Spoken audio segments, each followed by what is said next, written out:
Hello, and thank you for joining us today for the Emerging Leaders presentation on our class project, creating a community guide to honor, secure, and support the evolution of Blackwell. Emerging Leaders in Architecture is a year-long professional learning and service program created by the Virginia chapter of the American Institute of Architects.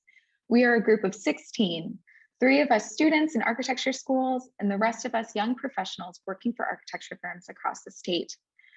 This program brings us together monthly for day-long sessions on topics that will deepen our understanding of the professional practice. As part of the program, we are given a year-long class project. Each year, the ELA cohort studies a different area of Virginia and creates a meaningful deliverable for that community.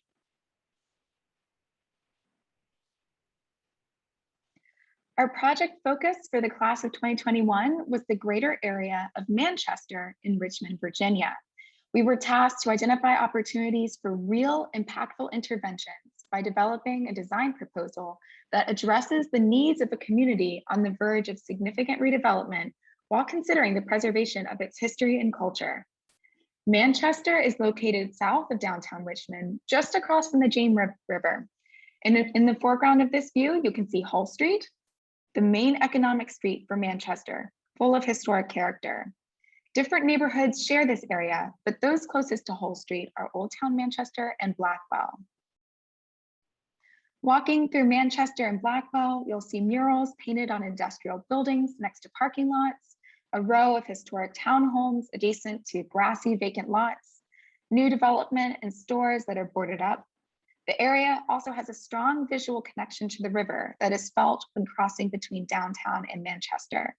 But accessing the river is difficult due to train tracks, highways, and a flood wall.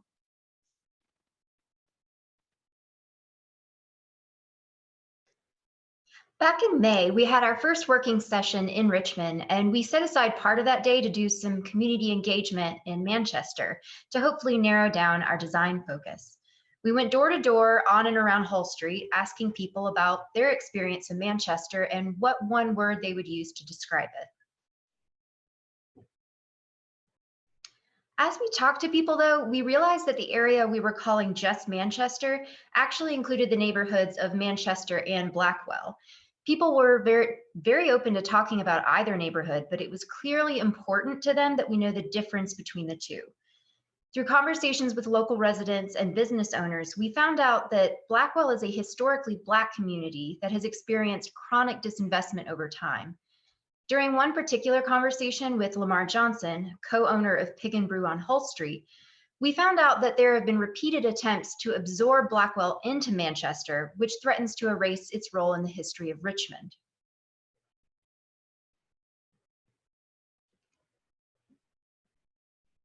During the same conversation with Mr. Johnson, we asked him what he wanted for the neighborhood of Blackwell. His answer was quick and decisive: keep Blackwell Black. The encroaching development of Manchester and the surrounding areas visibly threatens to gentrify Blackwell, outpricing its existing residents and pushing them out of their neighborhood. These conversations convinced us to shift our focus from Manchester to the more specific context of Blackwell, where we hoped our skills and resources could be put to better use.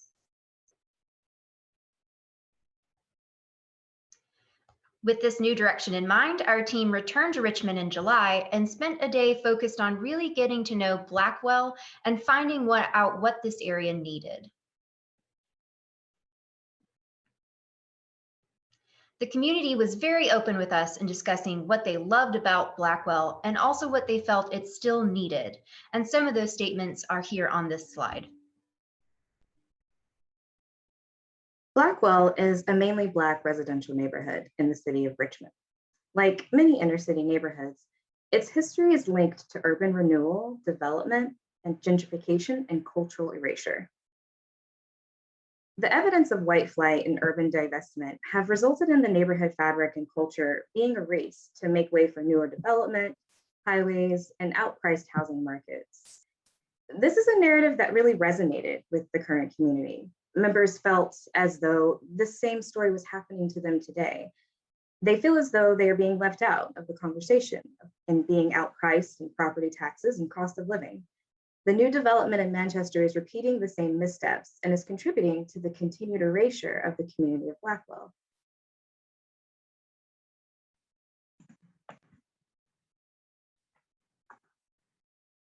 With the impacts of redevelopment and gentrification within the Blackwell area, it has caused a divide amongst the residents.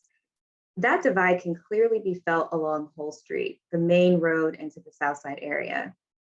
A lot of the residents spoke to that physical divide and how it felt like the barrier between the communities. It was also apparent that this was a racial divide, as the community members on one side were primarily white and community members on the other side were primarily Black. Considering this is the major road through this area, this barrier to pedestrian movement is a problem for equitable and shared development. So, in order to properly address the historical and present day inequity, physical and economic challenges that impact the community of Blackwell, we focused our initial efforts on centering the community's voices and listening deeply to what their lived experience was, what they were asking for, and what they say they needed, and then prioritizing those needs. What we heard was that this community was lacking access to resources, such as fresh produce, affordable housing, assistance with housing security, jobs, and a physical place for community to gather. We decided to prioritize the needs for access to resources such as fresh food, housing, and community support, as these are the most common statements made by the community. These were also important factors for keeping the community here. Again, as Lamar told us earlier, keep Blackwell Black. Because without resources and the continual sense of community, the residents would eventually be pushed out due to the redevelopment process happening in Manchester.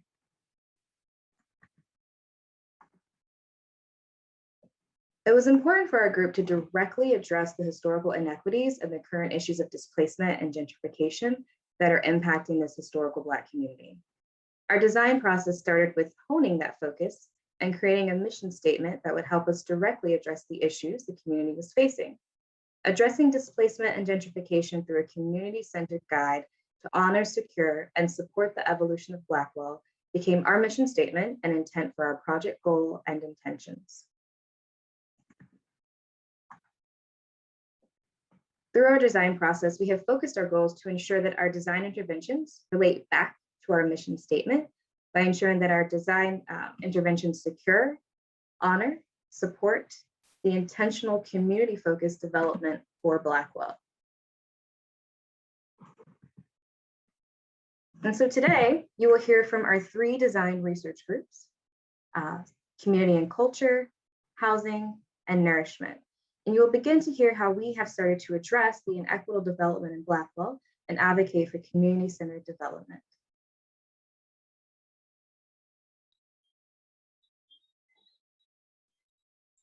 In our community culture group, we started by listening to members of the community about the opportunities for how they wanted to see their neighborhood improve.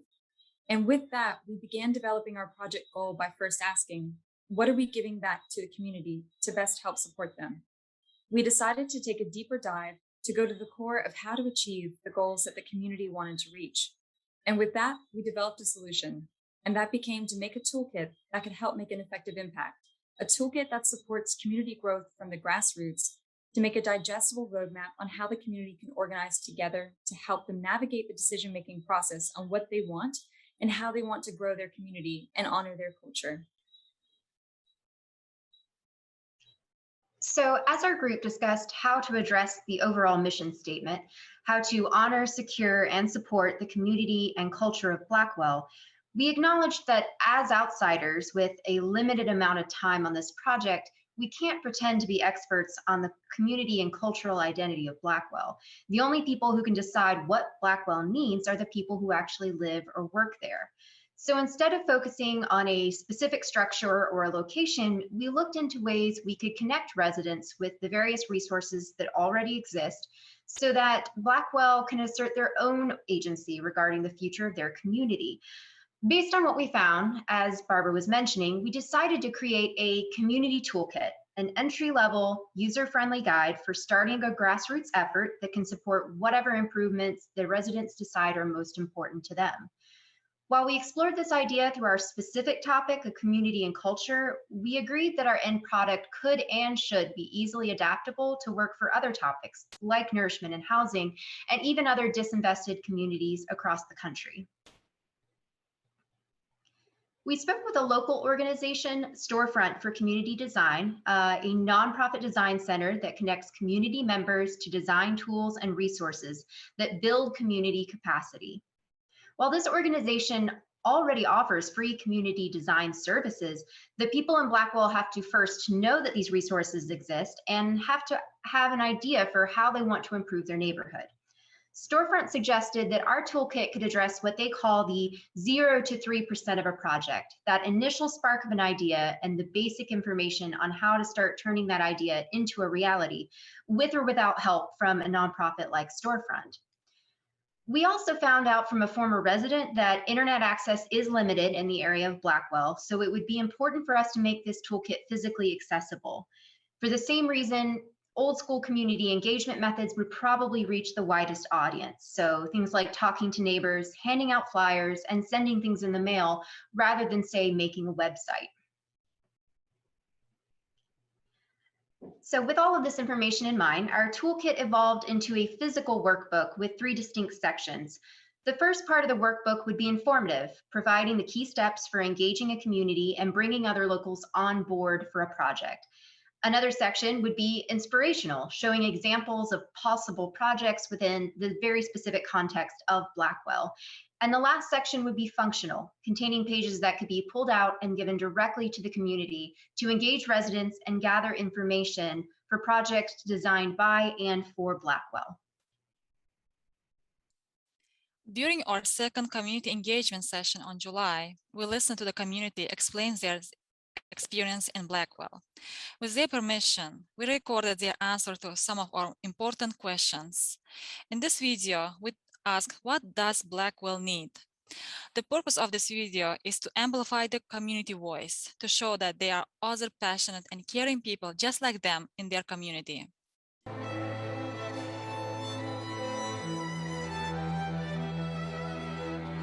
What is something that this area needs? This area needs more businesses, people to make businesses for the young youth, for foundation, and create more water fountains for the summertime, more playgrounds, more grocery store, which I know you've heard, more parks or planful green space, and subsidized housing.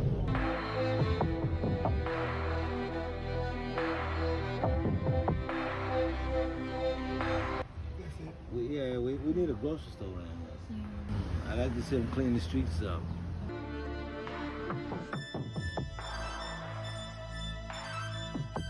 I mean, like somebody to help people that's trying to fix their homes up. You know, I mean, I've been here 40 years, I'm trying to paint, I'm trying to put new windows in, I'm trying to put a new roof on it, and I don't have no kind of help. You know, I mean, the city won't give me no help. Miss Reba, she tried to help me, she keep telling me hold on. So, and I've been holding on for like 2 or 3 years now, holding on. Who's Miss Weaver? Miss Reeves, the city council. Okay. This is 8th district. This is her district. The positive change that we need is for everybody to come together.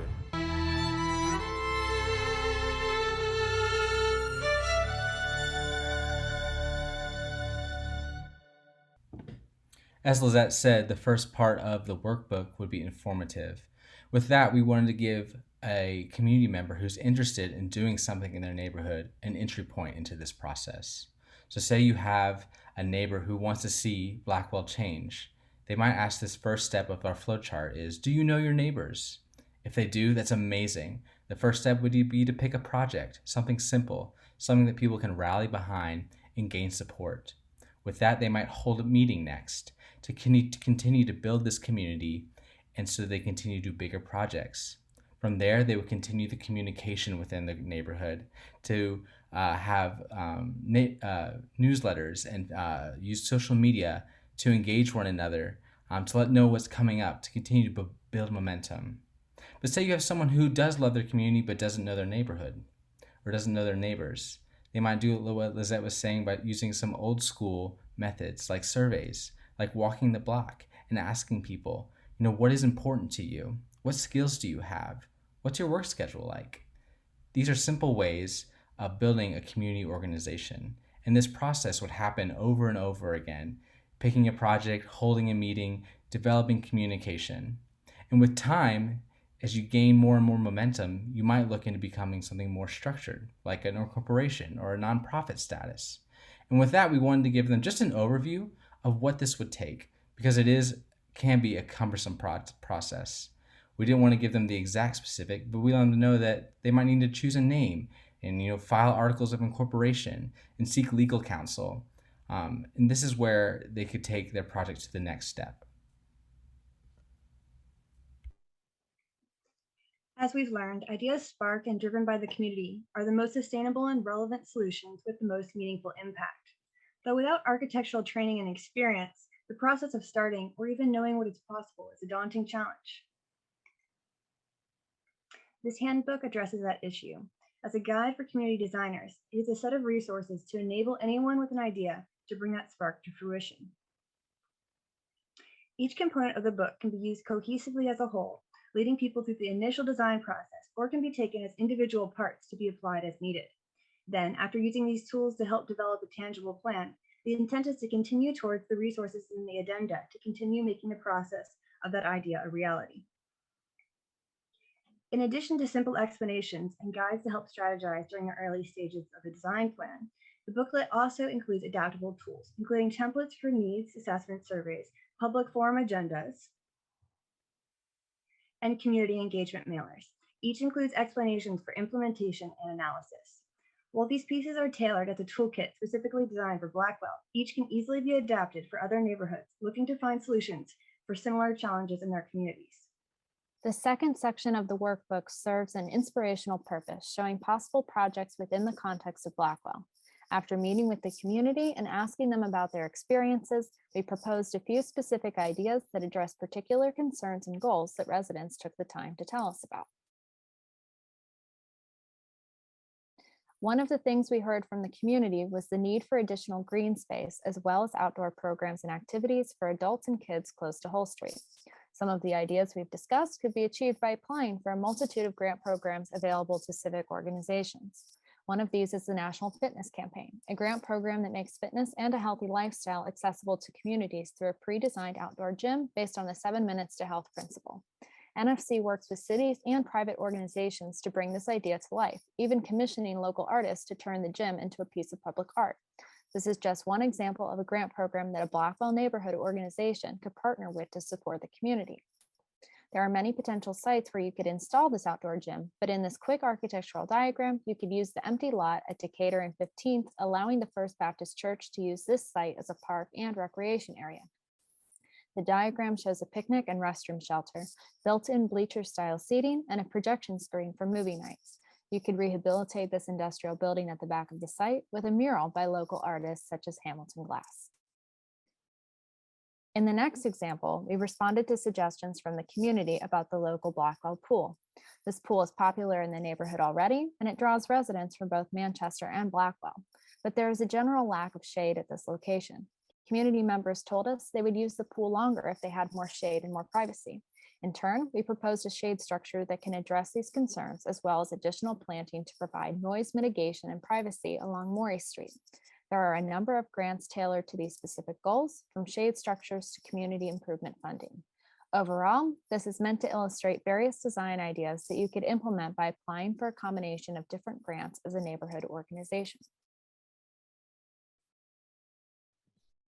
Additionally, in order to have a long-term impact, it became really important to us to develop a toolkit that had a scalable framework in order to address areas from housing as it relates to the individual, to larger scale community infrastructure, amenities, and health and wellness.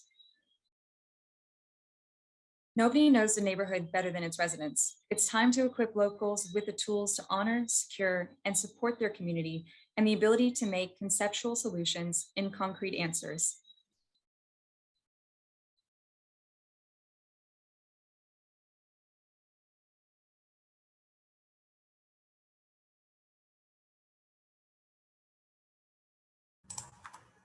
Our main focus in our research on housing in Blackwell is understanding the current challenges that residents face as their neighborhood changes, understanding the history of housing investment and disinvestment here, and how it impacts modern day. This way, we can connect residents to critical strategies and resources they can use to cultivate equitable growth in their community, a community they can continue to live in. Blackwell's north boundary is Hull Street and Dinwiddie Avenue at its south. As you'll see in the following slides, it is clear that the area has seen dramatic changes in funding for housing development and refurbishment, as well as historical disenfranchisement that leaves current residents vulnerable to displacement today. The 1937 Homeowners Assessment, commonly known as a redlining map, illustrates a divide along Hull Street. It was deemed the properties to the north of Hull Street were for laboring white residents, while the properties to the south were for lower class Black residents.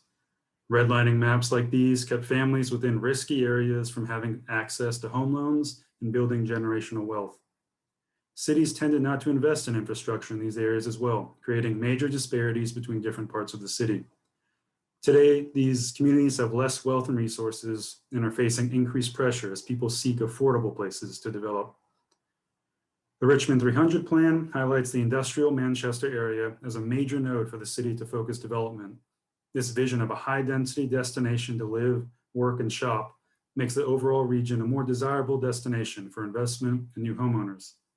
This fast-changing environment is ripe for inequitable development, making it necessary for the Blackwell community to use a variety of strategies that help secure its future and prevent displacement. Blackwell has a variety of zoning that makes for a diverse section of Richmond and allows for multiple forms of growth. Zoning in the area contains several variations of residential and business, which allow for multiple housing forms, from single-family to multifamily structures. Current lot sizing and proportion is indicative of row homes, single-family homes, and duplexes and quad packs where lots have been combined. Lot size and replatting is a hurdle for the community in terms of multifamily development. The orange lots shown on the map on the left are those owned by the Richmond Redevelopment and Housing Authority. On the right, you'll see a majority of the vacant lots in the area correlate with those owned by Richmond Redevelopment and Housing Authority. You can also see here where nonprofit investment is taking place and that it is far overshadowed by private investment. Statistics show that occupied housing units have decreased roughly by 25% from 2010 to 2019. The housing stock of Blackwell is very contextual and a crucial part of the community and culture that exists here. Current stock shows a heavy favor towards single-family homes, while there are smaller portions of multifamily and 2 to 6 plexes that exist at the current neighborhood scale. Here are some examples of the housing types that make the area unique in scale and is partially driven by the narrow and deep lot size.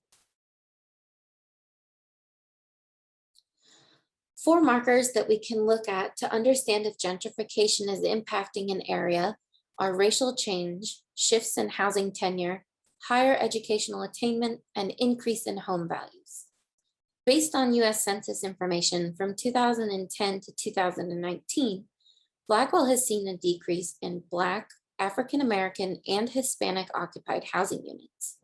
They've also seen an increase in educational level at all levels, and specifically a large change for bachelor degree holders and those with more than a high school education. We also see the occupants that moved in from 2000 to 2009 have decreased from 56.3% in 2010 to 13.8% in 2019, showing a large range of turnover. When we engaged the Blackwell community, we heard that they had the desire and need to repair and improve their homes, but no access to resources. They shared their deep connection to this place and the neighbors and felt happy to see homes repaired and built. Still, they acknowledged that there was work to do with concerns about crime and street safety. Longtime residents wanted to be able to continue to live here, and there were also folks that we talked to that would love to move here, but couldn't find an affordable way to do so. Hearing these concerns and doing some research on existing resources, we realized that there was a disconnect between people's needs and their knowledge about the variety of resources that could serve them. We also started to understand that creating more housing in this neighborhood would also spur investment in infrastructure, community spaces, and grocery stores, if community members were equipped with the tools and knowledge to advocate for development that responded to their voices. To better understand the ecosystem of resources serving Blackwell and how these groups were addressing displacement, we connected with a number of local and regional organizations. We realized that the resources that we could create as an ELA team would be a two-pronged approach. We would work to connect community members with the existing programs to prevent displacement and also fill a need for education about housing. Several of the community needs, like improved infrastructure, streets, and grocery stores, would be supported by the creation of more mixed income housing in Blackwell and its surrounding. There is a need for myth busting around what affordable housing is, better understanding about the relationship between housing creation and how it can support the health of community, and once people have an increased understanding, how community members can advocate for it. At the same time, development of housing without the community engaged is also a problem. So we wanted to connect people to the equitable development scorecard that Virginia Community Voice has created alongside the South Side community to help neighbors hold developers accountable to listening to their needs and desires. We have developed a community-friendly one-page resource to bring truth to pervasive misconceptions about affordable housing. We want to help community members feel more comfortable with increased housing and how it can help their community thrive.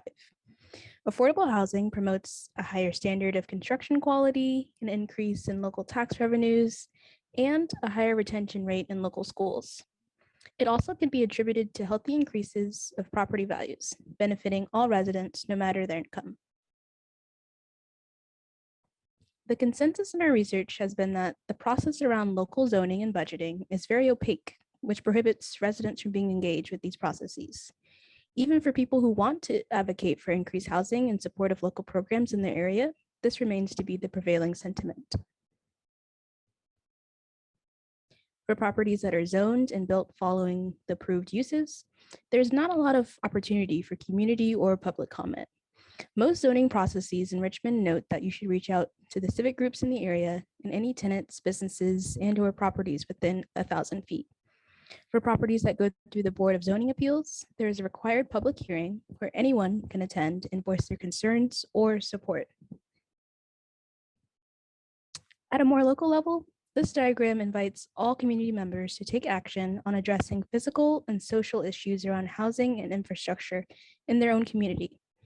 First and foremost, we emphasize how to connect with their local council person and the impact that their phone call can have. We invite residents to participate in existing organizations and programs that can be tools to their community's development, empowering them to affect their own change. Helping community members become familiar with the nonprofits and government programs that can help with home improvement is extremely important for those that are in need of financial support. When homeowners cannot afford to make these repairs, it threatens their ability to stay in their home, and they are vulnerable to poachers who will buy their homes for less than they're valued. These graphics highlight groups that can help with home improvements like porch, siding, and roof repair, and organizations that can help with cost-saving home weatherization, and organizations that can help create more access for home ownership. This graphic seeks to diagrammatically show together all the different ways that Blackwell residents can create a future that allows neighbors to stay in place and also build wealth for those that live there. The diagram keys back to some of the other resources that we have created and points towards organizations and other community resources that help Blackwell advocate for a thriving future. Among what you see here are houses having accessed resources for repair, the land trust model helping folks become homeowners, neighbors accessing tax abatements, new scale appropriate multifamily, and new neighborhood amenities aligned with community desires. Through advocacy, education, and equitable growth, these tools will become part of the community-centered guide that will help support the evolution of Blackwell.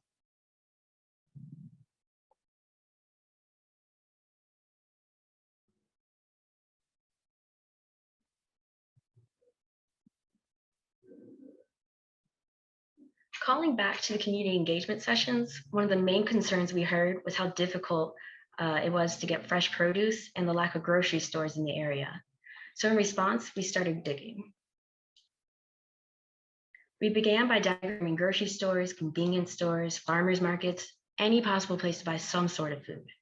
We found that any grocery stores are located across the James River, which is not easily accessed from Blackwell, and even less so for those without a car. We did find that there are several community gardens within the area. However, due to restrictions within the community, produce grown within the gardens cannot be sold there. So this again limits the access to fresh food for the general public. Because of these conditions, Blackwell is by definition a food desert, according to the USDA. But to quote Victoria Lynn of the Richmond Food Justice Alliance, the term food desert implies that nothing can grow there and that's a recurring problem. But from our mapping, we found that fresh foods do exist here. There are community gardens and even some nearby farmers markets. The resources are there, there's just a missing link between them and the community's access to them. In other words, the issue is not that it's a food desert, it's a food disconnect. So we started asking ourselves, what are other possible resources? How do we connect people to the existing sources of fresh food in the area? Our approach going forward is best framed through a quote by Duran Chavez, the founder of the McDonough Community Garden in Manchester. He says, food justice necessitates equity and ownership. It's not just about building gardens, it's about empowering communities with the tools to take control of their own food system, which includes helping establish grow spaces. When defining access to resources, it was important to us that we did not lose focus of the importance of access to fresh produce and ensuring that we were meeting this resource need. In addition to that, we wanted to make sure that we centered ownership into the conversation. With historically Black communities, there's always a place not creating authentic ownership in the design process. So, with our interventions for food, we wanted to make sure that ownership was incorporated into our process and that we developed a way to create, secure, and define ownership throughout all of our interventions.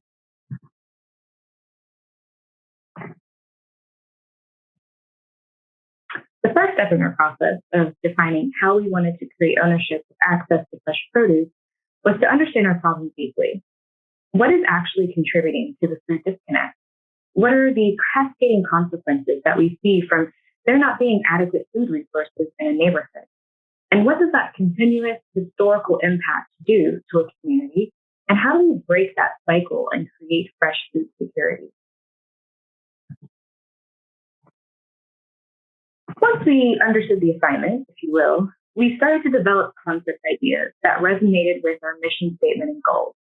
As we began to work through the design ideas that would serve the community of Blackwell, we asked ourselves, how can we create initiatives for the community that foster food security, honor food cultures and traditions, and enable intentional growth and ownership within the community? Our process led us to 3 phases. So we found out that to address the food disconnect, we had to build ownership, build interest, build capacity, and education. But that initial solution had to also have an immediate impact and address the access to food. Therefore, our first phase consists of the Garden Book, which is a product that allows for direct food access, direct food ownership, and direct food education and capacity. We have also connected with members in the community who can help facilitate this process and continue to build on this first tenet. The next phase focused on honoring the culture of the space and the people. We wanted to continue that thread of ownership and make sure that our second phase was intentional and addresses these points. Our recipe book is the focus of this project and is a direct link to our garden book. The recipes that are featured in this recipe book are seasonal, and they match up with your seasonal gardening strategies in your neighborhood. The next phase focused on long-term food economic security and to create a physical space that could work to support the efforts of our previous phases. We wanted to continue providing ownership opportunities for the community to grow. Our proposal for phase 3 consists of an open-air market that can be used to support the growth and food security by providing a physical space that residents can sell excess produce or goods. This physical space can also serve as a catalyst of support for existing community organizations such as Manchester Manifest to have a permanent space for community engagement. The term food desert implies that nothing can grow there, and that creates a negative view before we even begin to address the problem. So for phase one, securing access to fresh produce, our approach was to deconstruct the food disconnect to understand its overall effect. Grocery stores are not an option, as companies are not willing to invest in that area. There are supermarkets in the area, however, they unfortunately contribute to a health concern because of unhealthy choices. And yes, food delivery services exist, but they're not as accessible as we think they are, and it doesn't solve the problem of ownership. It's a means to an end, but not a long term solution. So our intervention required a multifaceted approach. There is a popular saying, if you give a hungry man a fish, you feed him for a day, but if you teach him how to fish, you feed him for a lifetime. In our case, it was if you give Blackwell some fresh vegetables, you feed them for a day, but if you teach them how to grow vegetables, you feed them for a lifetime. And that was the beginning of our gardening book, Grow Local, Eat Local.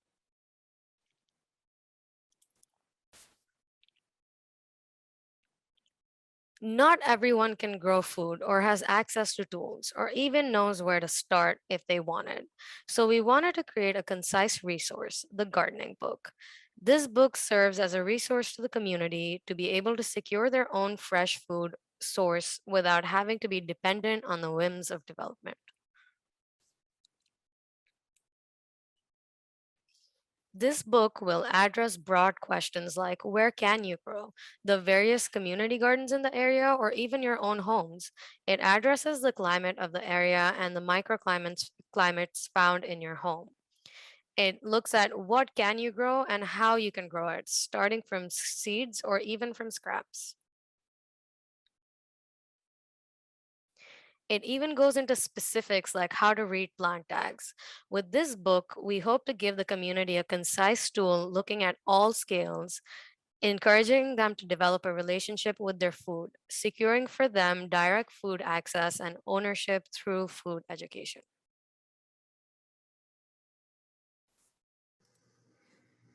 Moving into phase two, our focus was on honoring and celebrating the culture, place, and people of Blackwell. A recipe book would act as a perfect tie-in to the gardening book, but even better than that, it would allow us to have the content come directly from the community. Using a combination of emails, flyers, and on-site drop boxes, we put out a request for favorite recipes, restaurants, anything food-related people wanted to share. As responses started coming in, we noticed that not only were people sending recipes, but they were also including these amazing stories to go along with them. Combining this with the information in the gardening book, we decided to frame the recipe book around seasonal home cooking, with recipes using easy ingredients that are in season every month throughout the year.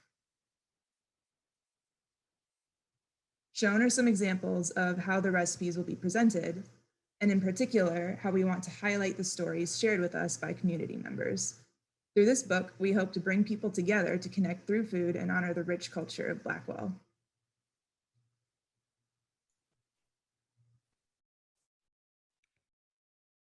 For the last phase, we're providing a long-term vision for the community. Because Blackwell does not currently have access to a proper food store, residents often have to travel very long distances in order to secure basic needs. Many companies and supermarkets often avoid Blackwell due to its low income and scarcity for profit. As a result from our analysis, we believe creating a market driven by the residents will be far more successful. This market will allow people to sell and exchange their own produce, relating back to the knowledge from the garden and recipe books. Most importantly, it will allow Blackwell to control its own culture, economy, and food disconnect. For our site, we located a vacant lot at the intersection of Holt Street and 15th Street. The market will connect directly to the existing community park improvement efforts and the Southeast residential area, helping mitigate the perceived division between Blackwell and Manchester. The site offers good pedestrian traffic, has decent sidewalks, and is situated across the library. We envision different possibilities on every surface, such as creating a mural from the existing brick wall, or occupying the adjacent vacant building, or creating a graphic at the intersection. On this particular sample, we imagine a colorful mural that could honor the food and culture of Blackwell. The market will then be able to expand and provide an indoor flex space that could be used as a business incubator or gathering spot or any other program that the neighborhood needs. Within the market, the local organizations, entrepreneurs, and the residents will be able to network and support each other economically, but more importantly, embrace the cultural connection that already exists in Blackwell. As architects, designers, and professionals, we're looking to use our knowledge to facilitate this process. So we will provide a guide for the residents to understand basic zoning, funding opportunities, and permit requirements for the market. We hope that through our three-phase intervention, we're able to honor, secure, and support the community of Blackwell.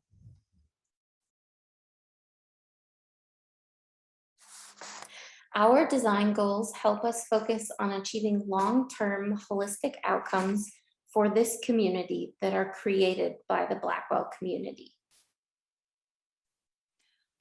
We would like to close this presentation with a joyous note from the community. Even though Blackwell doesn't have everything it needs, people are grateful of what they have now. These people are rooted in their beloved childhood neighborhoods, and they love serving in their community and are positively looking forward to any change to support, honor, and secure the neighborhood. Here's the video of Blackwell community members telling us about what brings them joy.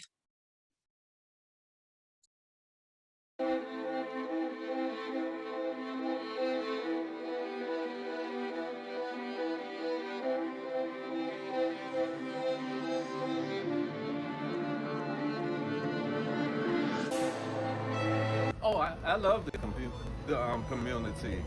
It's an historic district now.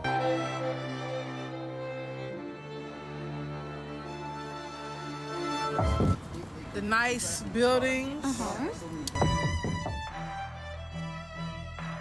Libraries, salons, restaurants when you want on a date. Virginia for lovers, schooling for children. My music. I used to play for Blackwell School there, and I used to do in the recreation room. What's your favorite song? I got so many of them. Tell us one that we need to know. The slide. Just slide? That's what everybody dances to now, the slide. The convenience. I love the convenience of the stuff that's around, like the stuff that I need. You know, it's not that far. And this here is my elementary school teacher's house, her old house. Well, one thing that they have done is a lot of the homes were, they were vacant. So they just renovated these homes here, and I'm glad to see that they've renovated them and they're operational. It has changed a lot since I grew up. It's more peaceful here now than it was in the earlier days. This area is on the upcoming. They're rebuilding it and putting a lot of cultural things and social aspects back into the communities. They're trying to clean it up and put it back together. So I'm liking how it's coming together and how they're revamping it.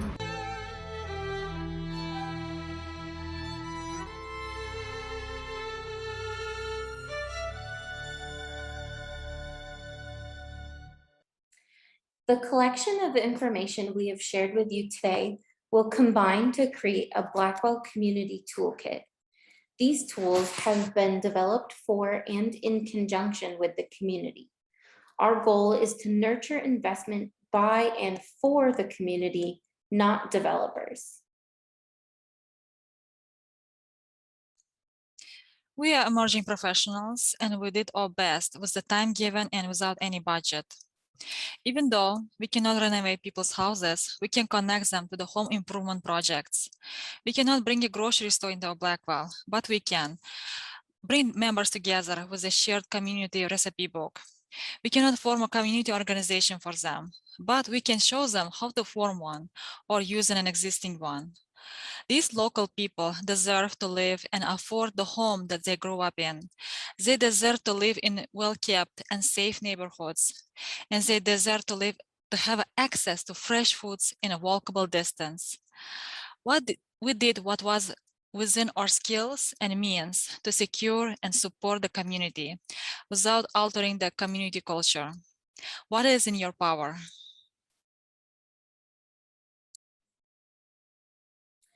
We have intentionally partnered with and found resources within the area that can carry on the mission of co-creating with Blackwell. We're asking you today to think about who should know about this work, who we can provide this toolkit and book to, and how you can be involved. Your financial and networking support is needed in creating printed documents and supporting community members to share this information. While we are invested in Blackwell and supporting change in the community, we are not community members and need ambassadors and advocates to carry on the mission after we complete the first iteration of the toolkit. This project and process has taught us all so much about community engagement. We look forward to carrying it forward and hopefully inspiring some of you to do the same. Thank you.